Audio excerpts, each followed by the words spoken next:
What's happening, YouTube? Welcome to the Mr. Winslaw channel. I am Mr. Winslaw, your host, and today is going to be the day that we are going to be discussing a very hot topic which deals primarily with how to derail a Christian.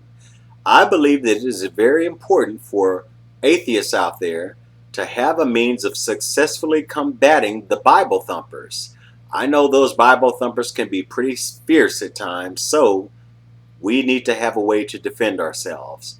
And the best way to do that, continue to look at this video and I will show you three, that's right, count them, three very effective ways in combating the armies of believers out there. So let's get started, shall we?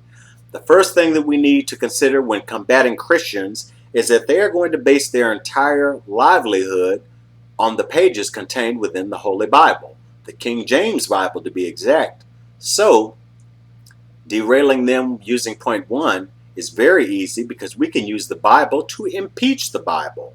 I know they're going to be hitting you with scriptures like John 3:16 and Matthew 6:33, but you can combat these scriptures by talking about Hosea 13:16, and you could also bring up, what's this, Exodus 32:27 and 29? Yes. Most Christians will backpedal like crawfish when you bring these scriptures up. They won't try to justify them at all because most of them have never even read the Bible. Wow, they're going to justify something that they know absolutely nothing about. But nonetheless, they have faith. Thus is it easy to derail them. Bring up those two scriptures. Or you could bring up the heartwarming story of how God dispatched 2 she-bears to kill 42 children who made fun of his prophet. Bring that one up and see how they attempt to justify the glaring lunacy standing before them by leaning on faith and not fact. The second way that you can derail a Christian deals with their history. Case in point, the Crusades, the Spanish Inquisition, the French Wars of Religion, all of these conflicts were fueled by religious faith. Vast numbers of people were killed, systematically tortured, raped, butchered. You get the picture. All of these things were done in the name of religion. You could even bring up history's most famous Catholic, Adolf Hitler. Yes, Adolf Hitler professed himself to be a Roman Catholic, so that is something that you can definitely use to soften the blows of those Bible thumpers out there who attempt to pelt you with their religious faith. The third and final thing that you can use to combat the armies of scripture quoting, Bible toting believers out there is going to be the hypocrisy of the Christians. Christian man or woman out there, you mean to tell me your God will supply all of your needs based upon his riches and glory when you have a life insurance policy, you have an automobile policy, you have a health insurance policy? My goodness. Health insurance seems to undermine your religious faith.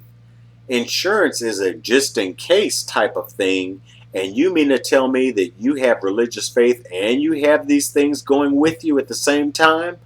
Why don't you put your money where your mouth is and forsake all of your benefits and say, you know what? I'm going to trust in the Lord until I die. Well, you're probably going to die if you trust in that all-powerful sky daddy of yours. Because Christian believer, just be honest with yourself. You know it's a joke. If you truly believed in God, you wouldn't have any insurance. If you truly believed in God, you wouldn't go to the doctor for anything. If you truly believed in God, you wouldn't even have a job. I don't think Jesus Christ had one. In fact, Jesus did not even have any reliable means of transportation. He was walking everywhere that he went. In fact, he only rode on a donkey, and he was very humble, very poor. He didn't have wealth or riches to sustain him. He relied upon the kindness of the people in his environment to help him get from point A to point B. He did this to show them that even God can use his son to go into the masses of common folks and bring them together. That is something that none of you do, Christian men or women out there. That's why it is so easy for us atheists to derail you. And we're going to continue to derail you because you need to leave that Bible alone. Embrace free thought. Embrace critical thinking. Embrace atheism. Your God is not someone who is real. Your God is imaginary. Throw that Bible, throw that Quran, throw that Torah in the trash. It makes for excellent kindling. Leave it alone. Engage in critical thought. Don't engage in faithful thought, because faithful thought will divide us. Critical thought is going to unite us. From the Mr. Winslow Studios, peace.